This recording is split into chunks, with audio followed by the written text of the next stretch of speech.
I thought my wife was decorating our house for a special date night because she kept talking about making memories. Instead, she threw a goodbye forever party with balloons that said, single and thriving. This is one of those things you read about and think, no way could something like this actually happen. But it did. To me. My life basically turned into an episode of a reality TV show I never signed up for, and honestly, I still feel like I'm living in the aftermath of a fever dream. Let me set the scene for you. My name's Derek, and I'm a 39-year-old middle school history teacher living in Indianapolis, Indiana.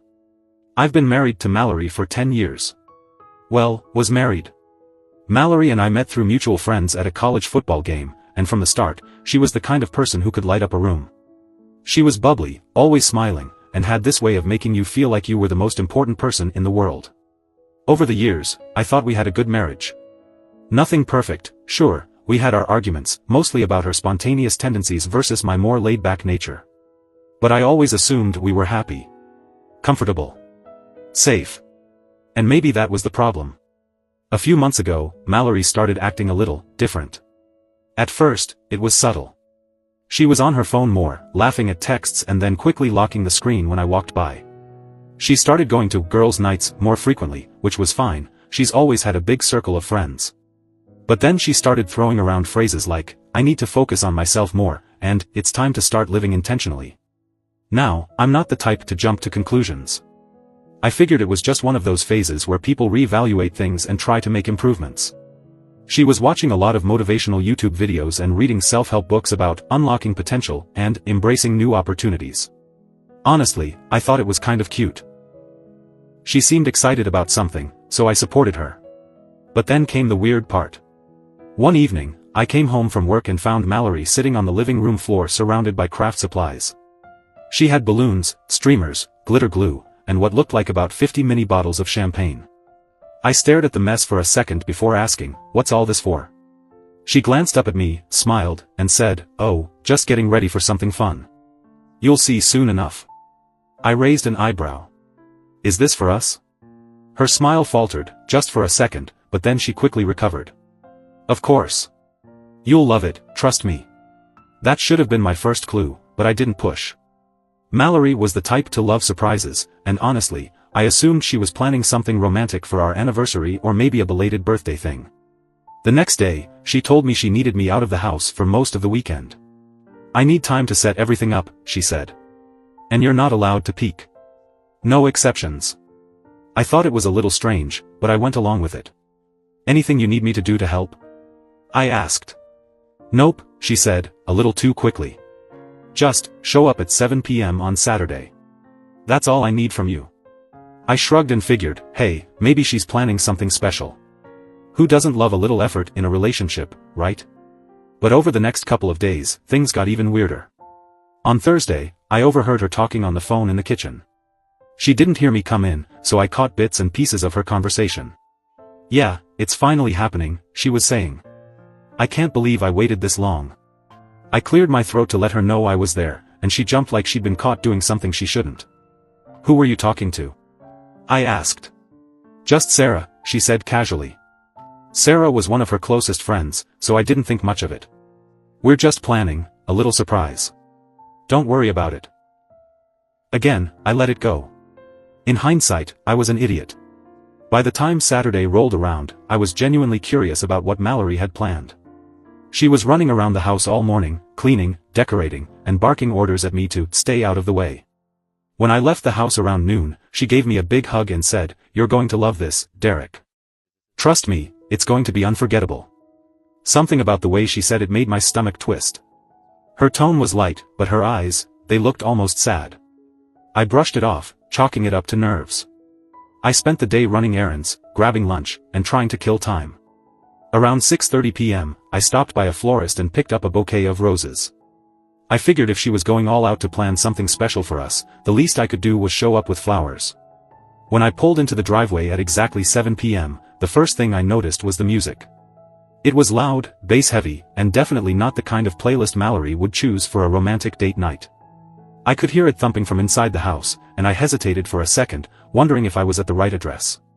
Then I saw the decorations on the front porch. The railings were wrapped in pink and gold streamers, and balloons floated above the door.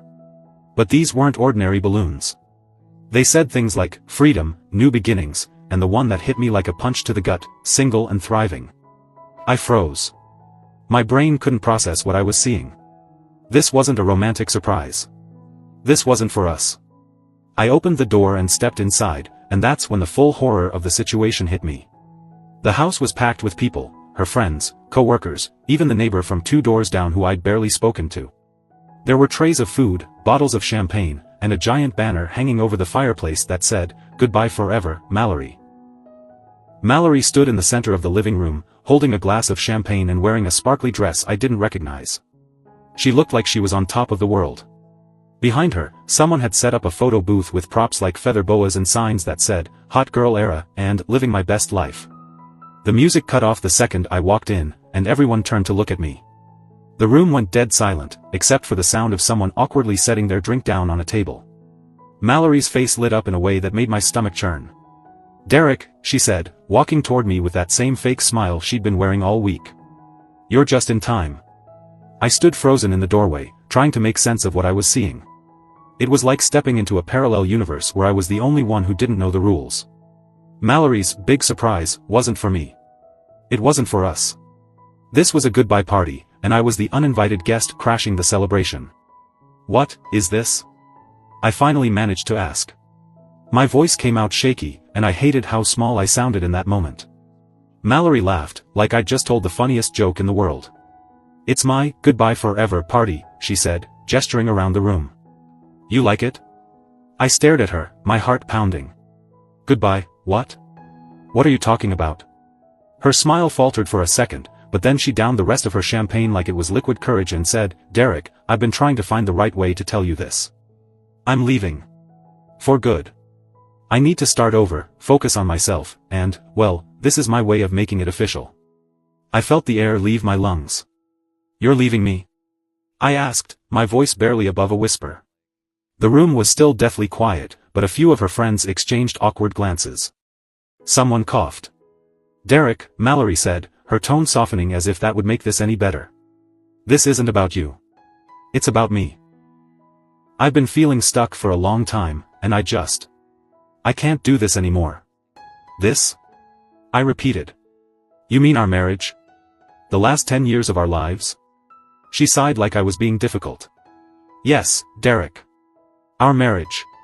It's not working for me anymore." At this point, something inside me snapped. "And this is how you tell me?" I said, my voice rising. "By throwing a party with our friends and neighbors and balloons?" I pointed at the ridiculous decorations around the room. "You couldn't just sit me down and talk to me like an adult?" Mallory's smile disappeared entirely. She looked irritated now, like I was ruining her big moment. "I tried to talk to you, Derek. I've been dropping hints for months, but you never noticed. You were always too busy with your little routines, your teaching job, are you serious right now?" I interrupted. "You think this is my fault because I work and keep the lights on? Don't make this a scene," she hissed under her breath, glancing around at the crowd. "A scene?" I repeated, laughing bitterly. "You threw a party to announce you're leaving me, and I'm the one making a scene?" Before Mallory could respond, someone from the crowd decided it was the perfect time to chime in. "Mallory," a man's voice called out. "Maybe this isn't the right time." I turned toward the voice and saw him, a tall guy in his early 40s, wearing a button-down shirt that was unbuttoned just enough to show he thought he was cooler than he actually was. He had a drink in one hand and a smarmy grin that made my blood boil. "Who the hell are you?" I asked, my eyes narrowing. He didn't flinch. If anything, his grin widened.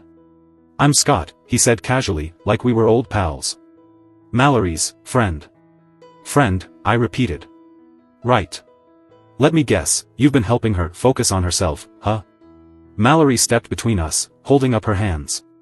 "Derek, don't do this," she said firmly. "Scott has nothing to do with this." "Really?" I snapped. "Then why is he here, acting like he knows more about my marriage than I do?" Scott shrugged and took a sip of his drink. "Look, man, I don't want any trouble. Mallory's a great person, and she deserves to be happy." That did it. I lunged toward him, but someone grabbed my arm before I could get close. "Derek, stop!" Mallory yelled, panic flashing across her face. I turned to see who had stopped me, it was one of Mallory's friends, someone I barely recognized from the handful of barbecues we'd hosted over the years. "You don't want to do this," she said quietly. "Why not?" I shot back. "Seems like everyone else here is fine with this circus. Why shouldn't I?" At this point, the tension in the room was unbearable. No one was even pretending to enjoy themselves anymore. Mallory looked like she was about to cry, but I didn't care. "You owe me an explanation," I said, my voice trembling with anger. "And not the bullshit you've been feeding me about, focusing on yourself. What's really going on here, Mallory?" She hesitated, glancing around the room like she was looking for an escape route. "Derek, can we please talk about this privately?" "No," I said firmly. "You made this public the second you invited half the neighborhood to watch you humiliate me. So let's hear it. What's the real reason you're leaving?" For a moment, she didn't say anything. The only sound in the room was the faint hum of the air conditioner. Then, finally, she took a deep breath and said, "I've been unhappy for a long time, Derek. And I met someone who made me realize I deserve more." My stomach dropped. "You're cheating on me." "It's not like that," she said quickly. "Really? Then what's it like?" She didn't answer, but she didn't have to. The look on her face said it all. "You've got to be kidding me," I said, running a hand through my hair. "So all this talk about personal growth and new beginnings was just your way of covering up an affair?" "It's not an affair," she said defensively. "Scott and I didn't do anything until I decided I was leaving."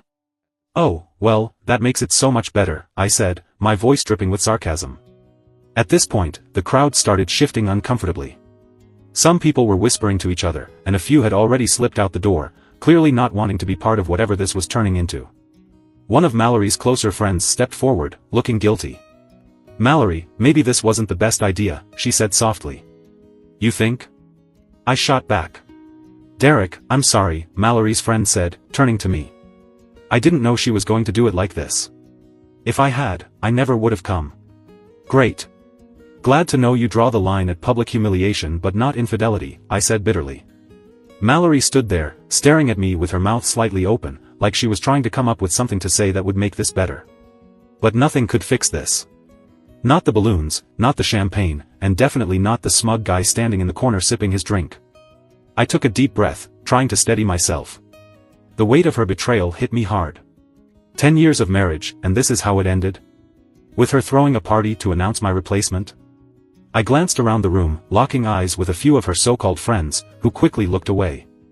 These were people I'd grilled burgers for at cookouts, helped move furniture, even loaned tools to.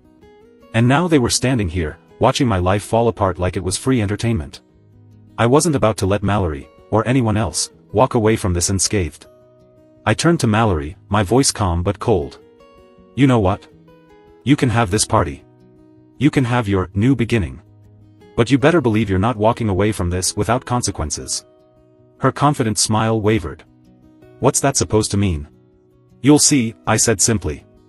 Then I turned and walked out of the house. As I got into my car, the anger boiled over again. I couldn't just let her win. She had blindsided me, humiliated me, and then tried to frame it as some empowering moment for herself. If she wanted to play dirty, I could too. The first thing I did was call my lawyer. I explained everything, how Mallory had been acting, the party, and her confession about Scott. My lawyer, a sharp and no-nonsense woman named Rachel, immediately started laying out options. "Indiana is a no-fault divorce state," she said. "But if she's been using marital assets to fund this affair, that's a different story." Bingo. That was the angle I needed. I spent the next few days gathering every piece of evidence I could find. Bank statements, credit card bills, receipts, it all painted a clear picture. Mallory had been spending our money to fund her new beginning. Dinners, trips, even a gym membership she'd claimed was for stress relief, but was actually where she met Scott. But that wasn't all. I also found messages she'd accidentally backed up to our shared cloud account. Texts between her and Scott, planning their future together while she pretended to still be invested in our marriage. The messages were enough to make my blood boil, but they were also the leverage I needed. I wasn't done. While Rachel worked on the legal side, I decided to make Mallory's new beginning a little less perfect. First, I canceled all the joint credit cards. Then, I took my name off the utility bills. If she wanted independence, she could pay for it herself. I also froze the bank accounts, leaving just enough in our joint account for basic expenses. Then came the house. Luckily, I had bought it before we got married, so my name was the only one on the deed. Mallory had been so caught up in her party planning that she hadn't thought about where she'd live after our divorce. On the following Monday, I served her with an official eviction notice. The best part, though? I didn't stop at the legal stuff. I wanted Mallory to feel the same public humiliation she'd put me through. I waited a week, long enough for the gossip from her goodbye forever party to die down. Then, I posted a long, detailed account of everything on Facebook. I included screenshots of the texts, photos of the receipts, and even a picture of the balloons from her party. I kept the tone straightforward and factual, but I made sure everyone knew exactly what had happened. I tagged her, Scott, and even a few of her friends who'd been at the party. It didn't take long for the post to go viral among our social circle. People who'd been at the party started commenting, claiming they had no idea what was really going on. Others messaged me privately, apologizing for not saying anything sooner. Mallory, on the other hand, went radio silent. She didn't post anything, didn't respond to messages, and stopped showing up to her usual hangouts. Scott wasn't much better. His social media accounts suddenly disappeared, and he stopped showing up at the gym where they'd met. A month later, we were sitting in a courtroom. Mallory looked tired, her once perfect confidence replaced with visible anxiety. She had tried to negotiate, but Rachel wasn't having any of it. In the end, the judge ruled in my favor. Mallory had to pay me back for the marital assets she'd misused, and I was awarded full ownership of the house. She walked away with little more than her clothes and whatever dignity she had left. As for Scott, I heard through the grapevine that his wife, yes, he was married too, had kicked him out as soon as she found out about the affair. Apparently, he'd been juggling 2 lives, and it had all come crashing down. Now, 6 months later, I'm doing better than ever. I've redecorated the house, started going to the gym, a real one, not the kind where people meet Scott, and even adopted a dog. I've also started dating again, slowly, but on my terms this time. Mallory, on the other hand, moved to a tiny apartment on the other side of town. Last I heard, she was trying to reinvent herself again, but the people who used to call her a friend have all distanced themselves. Turns out, no one likes being caught in the middle of someone else's drama. I don't regret what I did. She wanted a fresh start, and I gave her one. But not before making sure she learned that actions have consequences. And now? I'm thriving.